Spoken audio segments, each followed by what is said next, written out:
Speak now to Vicky Pryce from the Center for Economics and Business Research, who joins us live from London. Hi, Vicky. So we were hearing Simon talk about this huge gamble it looks like some of these Conservative MPs are taking by pushing this no-confidence vote. And we just heard former UK Brexit Minister David Davis say, we need to reset the Brexit negotiating strategy.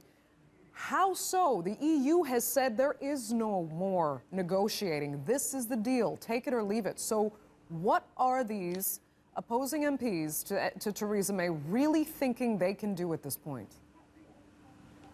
Well, it's very interesting, and you're absolutely right. I mean, the Europeans have said repeatedly, in fact, in the last few days, that that's it, that is the deal. But that is, of course, a deal which in many ways respects the original red lines that Theresa May had set out.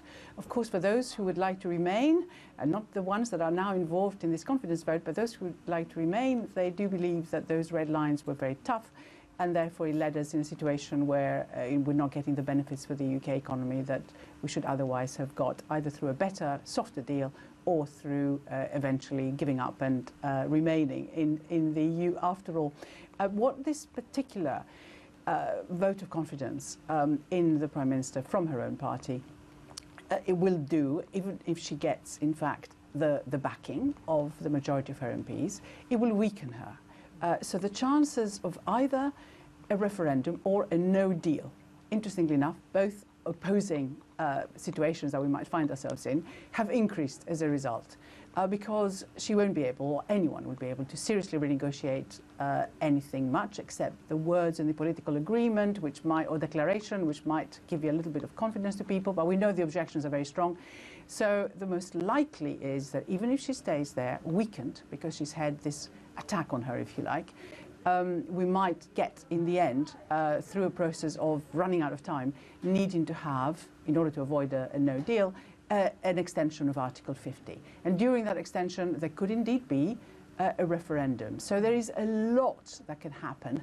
As you see, the situation changes from minute to minute in the UK. But those are now two distinct possibilities that are out there, some worrying people a lot in terms of the impact, and others saying, actually, the uncertainty that a referendum will create won't be very good either. Let me ask you about that, though. I mean, this is the critics of the talk about a potential second referendum say, no, we can't go back to that. That would further divide the UK public. But the politics are dividing the UK public almost as much as they can be divided.